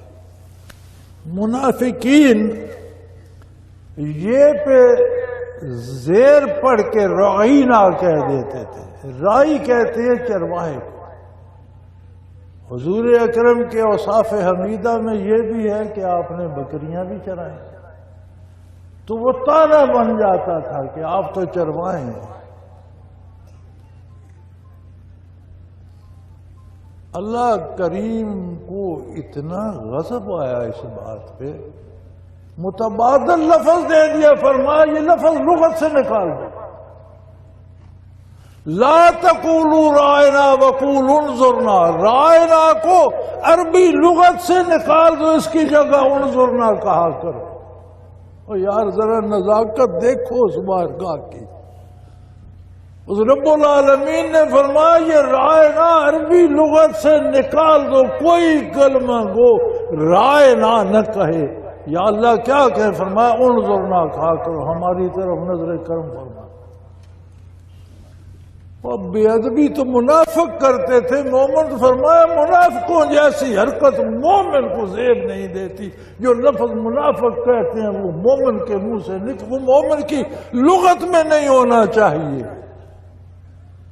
ذرا اپنے جشن دیکھ لو، کہیں یہ منافقوں جیسے، کافروں جیسے، یہودیوں جیسے، کہیں مرنے کے بعد تم بھی موم بتیاں تو نہیں جلا دیتے ہو جیسے کافر جلاتے ہیں؟ نہیں، آپ تو ایسا نہیں کرتے ہو. یہ تو کافروں کا کام ہے، ان کے پاس دعا مانگنے کو کچھ نہیں. ان کا کوئی مالک نہیں جس سے وہ مانگیں، ان کا کوئی عقیدہ نہیں. وہ موم بتی جو اندر بھی آگ جل رہی ہے وہ اوپر بھی آگ جلا دیتے. ہم تو ایسا نہیں کرتے. اگر کرتے ہو تو توبہ کرو. وہ تو ایک منٹ کی وہ خاموشی نہ کرے تو کیا کرے، نہ ان کا کوئی مالک سے رابطہ، نہ ان کا پیغمبر کا دامن ان کے ہاتھ میں، سیکھیں تو کہاں سے، سمجھیں تو کہاں سے۔ ہمارے بھی جو اب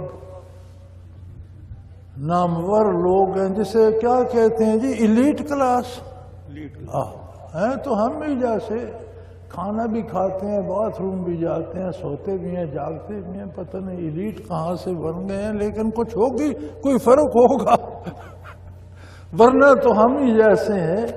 تو وہ ایلیٹ ہمارے بھی نا، ایک منٹ کی خاموشی، یار تمہیں کلمہ بھی نہیں آتا، خاموش ہونے کی کیا ضرورت ہے، تمہیں کل شریف بھی نہیں ہے، لیکن اللہ کی مرضی۔ یہ کافروں کی رسمیں میرے بھائی آہستہ آہستہ ہمارے اندر گھستی آ رہی، خدا کے لیے انہیں روکو۔ ارباب اختیار سے بھی میری گزارش ہے، حکمرانوں آپ ہماری جانوں کی حفاظت کے ذمہ دار ہو، حکمرانوں آپ ہماری عزتوں کی حفاظت کے ذمہ دار ہو، حکمرانوں آپ ہمارے اموال کی حفاظت کے ذمہ دار ہو، حکمرانوں آپ ہمارے ایمان کی حفاظت کے بھی ٹھیکیدار ہو۔ ایک ایک مسلمان چوکیدار سے لے کر صدر اور وزیر اعظم تک کا دامن پکڑ کر لے جائے گا کہ انہوں نے مجھے گمراہ کیا۔ خدا کے لیے اپنی عاقبت بھی سنوارو،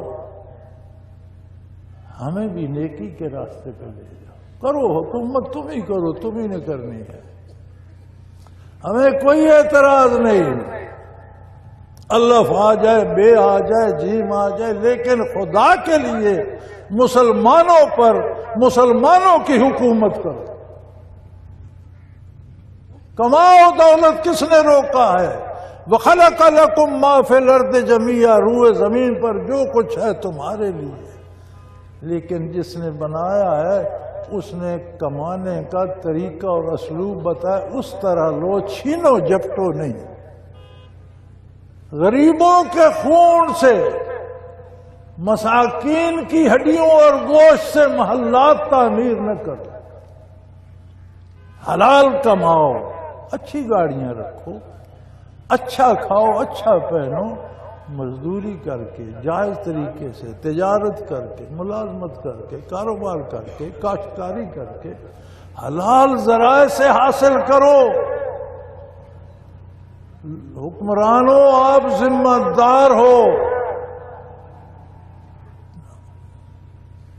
جہاں یہ پورے ملک کے جنگلات کٹ رہے ہیں، آبادیاں ویران ہو رہی ہیں، وہ کافر غیر ملکی حکمران جنگل بنا کر گیا تھا، ہم خود حکومت میں آئے تو ہم نے کٹوا دیا۔ خدا کے لیے تم سے تو ان جھاڑیوں کا بھی حساب ہوگا، ان کی بھی حفاظت کرو۔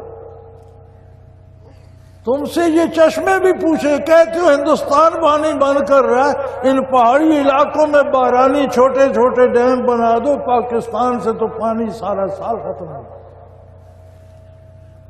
تھوڑی سی فرصت عیش و عشرت سے، تھوڑی سی فرصت خواب خرگوش سے، کبھی کسی غریب کی جھونپڑی میں بھی جھانک لو، کبھی کسی بھوکے کا حال بھی پوچھ لو، کبھی کسی تن برہنہ کو بھی ڈھانک دو، کبھی کسی کی لٹتی ہوئی عزت بچا لو۔ ایک دن تمہارا دامن تو یہ 25 کروڑ لوگ پکڑیں گے۔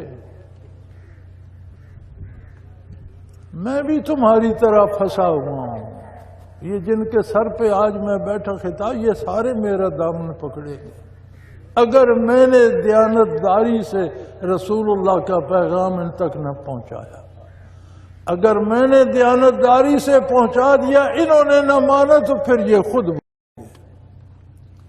ہاں یہ 25 کروڑ، آپ کہتے ہو 18 کروڑ آبادی، 19 ہے، 20 نہیں، ذرا آبادی شمار کرا کے مردم شماری دیکھو، یہ 25 کروڑ سے بڑھ رہی ہے۔ آپ تو کچی آبادیاں شمار ہی نہیں کرتے۔ آپ کہتے ہو کراچی میں 1.5 کروڑ 2 کروڑ بندہ ہے، وہاں 5 کروڑ سے زیادہ ہے، اگر کچی آبادیاں ساریاں گنو تو گن کے تو دیکھو۔ اور جو بجٹ بنتا ہے 10 بندوں کے لیے، اس گھر میں افراد 25 ہیں، کون کھائے گا؟ کس کا پیٹ بھرے گا؟ کس کا تن ٹپے گا؟ خدا کے لیے ان بندوں کو گنو، اور ان کے مسائل ہی آپ جمع کر رہے ہو، وہ ان کو لوٹا دو۔ کون سا حکمران گھر سے دیتا ہے؟ کون سا حکمران اپنی جائیدادیں بیچ کر دیتا ہے؟ کون سا حاکم جاگیریں بیچ کے دیتا ہے؟ انہی غریبوں سے لیتے ہو، ان غریبوں کو کچھ تو لوٹا۔ وہ یہ تعلیمی ادارے جن کو انگریز نے دین کی روشنی سے محروم کر دیا تھا، آپ کہتے ہیں ہم آزاد ہیں۔ الحمدللہ ہم آزاد ہیں، ہم بہت زیادہ آزاد ہیں۔ ہم اس طرح آزاد ہیں جس طرح طوطے کو پنجرے سے نکال کر فال کرنے والے کو دے دیا جائے، وہ اس سے فال نکلواتا رہے، ہم بھی اس طرح آزاد ہیں۔ آزاد وہ ہوتے ہیں جو آزاد فضاؤں میں پرواز کرتے ہیں، جن کے نظام اپنے ہوتے ہیں، جن کی تہذیب اپنی ہوتی ہے، جن کی معاشرت اپنی ہوتی ہے، جن کی تعلیم اپنی ہوتی ہے، جن کا مالی نظام اپنا ہوتا ہے، جن کی عدلیہ اپنی ہوتی ہے، عدالتی نظام اپنا ہوتا ہے، جن کی سیاست اپنی ہوتی ہے، سیاسی نظام اپنا ہوتا ہے، وہ آزاد ہوتے ہیں۔ اس دھوکے سے نکلو، جاگو، ہوشیار ہو جاؤ۔ ملک الموت آپ سے اجازت نہیں پوچھے گا، وہ محمد الرسول کا دروازہ تھا۔ میری گزارش ہے، میری خواہش ہے، میری آرزو ہے، اور میری امید ہے کہ یہ ملک قائم رہنے کے لیے بنا ہے، مٹنے کے لیے نہیں۔ اس ملک کو گرنا ہوتا، میں اس کے بننے کا گواہ ہوں۔ میں مڈل میں پڑھتا تھا جب پاکستان بنا، مجھے اچھا بھلا ہوش تھا، مجھے مسلم لیگ کے وہ جلسے اور مسلم لیگی لیڈروں کی تقریریں یاد ہیں، ان کے اقتباسات مجھے ابھی تک یاد ہیں۔ ہم کرسیاں وغیرہ لگانے میں اور میز شیز ڈھونے میں پیش ہوتے تھے۔ میں نے اسے بنتے دیکھا ہے، میں نے اسے لٹتے دیکھا ہے۔ جتنا بے دردی سے اسے لوٹا گیا، اگر اسے مٹنا ہوتا تو یہ کب کا مٹ چکا ہوتا، لیکن جس نے اسے قائم رکھنا ہے، لوٹنے والے لوٹتے ہیں، وہ اسے 2 گنا وسائل اور دے دیتے، ایسے وسائل پیدا کر دیتے جو کبھی نہ سوچے، نہ دیکھے، نہ سنے۔ ان پہاڑیوں پر ہماری نسلیں بیت گئیں، ہم گھاس کاٹتے رہے، ہم جھاڑیوں سے گزارا کرتے رہے۔ یہ دور آیا، اللہ نے اس سے سونے کے خزانے نکال دیے، نمک کی کانیں نکال دی، کوئلے کا۔ وہ یار یہ سارے لوگ رئیس ہو گئے، جو امیر نہیں ہو سکا مزدوری تو اسے بھی کام نہیں۔ عجیب نئے نئے وسائل پیدا کر دیے جو نہ کسی کے علم میں، اسے قائم رکھنے والا توڑنے والوں سے تکڑا ہے۔ یہ قائم رہے گا انشاءاللہ، یہ اسلام کی نشاط ثانیہ کا سبب بنے گا انشاءاللہ۔ یہاں سے دین کی شمع روئے زمین پر پھیلیں گی۔ خوش نصیب وہ ہے جو اپنا حصہ اس کی آبادی میں، اس کی روشنی پھیلانے میں ڈال دے، وہ حاکم ہو یا رعیت ہو، وہ افسر ہو یا ماتحت ہو، وہ کاشتکار ہو یا پروفیسر ہو، جو جہاں بھی ہے، جو خلوص سے بارگاہ رسالت پناہی کا پیغام اس تک پہنچائے گا، کوشش کرے گا رائج کرنے کی، وہ اس کی آبادی کا حصہ دار ہے۔ جو روکنے کا سبب ہے وہ اس ملک کا دشمن ہے، اور اس کا دشمن ناکام ہوگا انشاءاللہ، بگاڑ کچھ نہیں سکے گا۔ لوگوں، جو چاہو کرو، ذرا دیکھ لو اپنا دامن کس چیز پہ پھیلا رہے ہو۔ میرا مشورہ یہ ہے، اپنا دامن رحمت للعالمین کی بارگاہ میں پھیلاؤ، اس کے آداب اللہ نے سکھائے ہیں، اس بارگاہ سے خود کو منسلک کرو۔ اللہ آپ سب کو بامراد کرے. وآخر دعوانا ان الحمدللہ رب العالمین. دعا کر لیجئے، خلوص دل سے دعا کیجئے، حضور حق سے دعا کیجئے. اللہ کی بارگاہ میں ہاتھ اٹھائیے، بطفیل عظمت محمد الرسول اللہ اٹھائیے، پورے خلوص سے اٹھائیے. اللہم صلی علی سیدنا و مولانا محمد وعلی آل سیدنا و مولانا محمد مبارک وسلم. اللہم ربنا لا تقتلنا بغضبک ولا تہلکنا بعذابک واعف عنا قبل ذلك. اللہم ربنا لا تسلط علینا من لا یرحمنا. اللہم ربنا انت ولینا فی سفرنا وحضرنا فی مالنا وأہلنا. انت ولینا فی الدنیا والآخرہ. توفنا مسلمین وألحقنا بالصالحین. اللہم انصر الاسلام والمسلمین. اللہم اید الاسلام والمسلمین. اللہم اعز الاسلام والمسلمین اینما کانوا ومن کانوا انک علی کل شیء قدیر. اے اللہ ہماری خطاؤں سے درگزر فرما. اے اللہ ہمارے گناہ معاف فرما. اے اللہ ہمارے ہاتھوں میں دامان مصطفیٰ تھما دے. اے اللہ ہمیں آپ کی بارگاہ میں سرخرو ہونے کی توفیق عطا فرما. اے اللہ ہمیں ہدایت سے بہرہ ور فرما. ہمیں ہدایت عطا فرما. ہماری اولادوں کو، بیٹوں کو، بچوں کو، ہمارے والدین کو، بزرگوں کو، ہمارے ملنے جلنے والوں کو، ہمارے ساتھیوں کو، ہمارے حکمرانوں کو، ہمارے بادشاہوں کو یا اللہ سب کی اصلاح فرما دے. تو قادر ہے. اے اللہ ہمارے دلوں کو نیکی کی طرف پھیر دے. اے اللہ ہمیں شیطان کے پھندوں سے بچا لے. اے اللہ ہمیں نفس کے فریبوں سے پناہ عطا فرما. اے اللہ ہم کمزور لوگ ہیں، بیماری بھی تیری نعمت ہے، صحت بھی تیری نعمت ہے. یا اللہ ہم ناتواں ہیں، ہم کمزور ہیں، ہمیں بیماری کی بجائے صحت کی نعمت عطا فرما.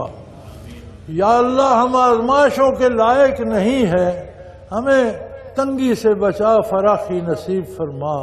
یا اللہ ہماری بھوک و افلاس دور فرما.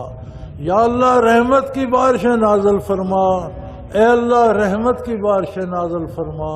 اے اللہ رحمت کی بارشیں نازل فرما.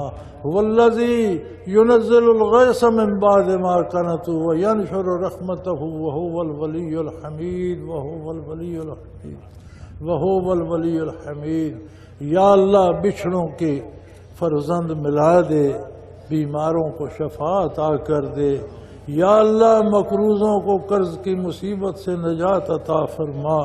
یا اللہ ہم سب تیرے محتاج، گناہگار، خطا کار، لیکن تیرے نبی کے نام سے وابستہ ہیں. یا اللہ ہم جیسے ہیں، ہمارا دعویٰ تو ہے کہ ہم تیرے نبی کی امتی ہیں. ہمارے دعوے کی لاج رکھ. ہماری اس بات کو قبول فرما لے. ہمیں اس قابل کر دے کہ ہم تیرے نبی کی امتی کہلا سکیں، بن سکیں، ثابت کر سکیں. یا اللہ ہمارے اس ملک کو ہمیشہ قائم رکھ. اس کی بنیادیں دین حق پہ استوار فرما. یا اللہ یہ غازیوں کی سرزمین، اسے واقعی غازیوں کی آماجگاہ بنا دے. یا اللہ یہاں کا ہر سپاہی شہادت کا متمنی ہے. یہ شہیدوں کی سرزمین ہے. خون شہیدہ کے طفیل ہماری خطائیں معاف کر دے. یا اللہ ہمارے بچوں کو، ہمارے بزرگوں کو، ہمارے محکوموں کو، ہمارے حاکموں کو سب پر رحم فرما. سب کو ہدایت نصیب فرما. یا اللہ ہم سب کو حضور کی اطاعت پہ متفق کر دے. یا اللہ ہمیں گروہوں میں بٹنے سے بچا. ہمیں فرقوں کی تقسیم سے بچا. ہمیں قرآن و سنت پہ جمع فرما دے. ہم تیرے نبی کی سنت کو تھام لیں.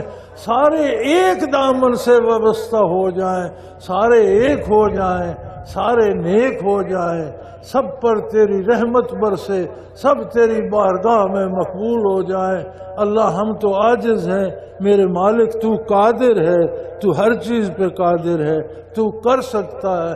ہمارے دلوں سے دشمنیاں نکال دے، ہمارے دلوں سے بغض کو دور کر دے، ہمارے دلوں کو محبتوں سے پیار سے بھر دے، ہم ایک دوسرے کے ہمدرد بن جائیں، شفیق ہو جائیں، محبتیں کرنے والے بن جائیں، بھلا چاہنے والے بن جائیں۔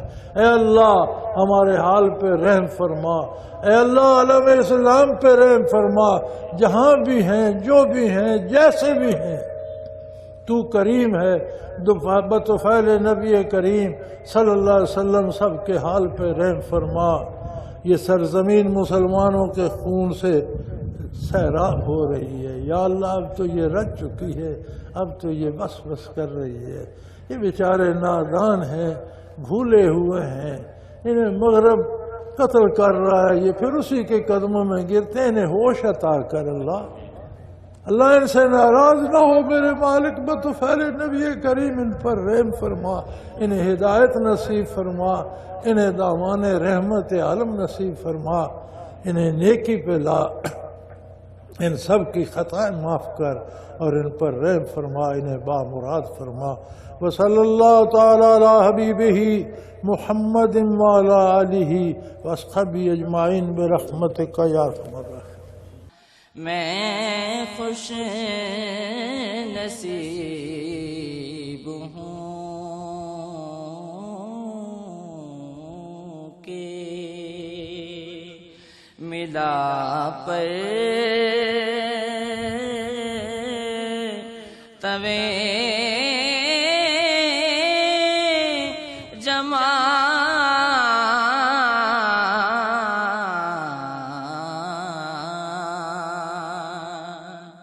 مشتے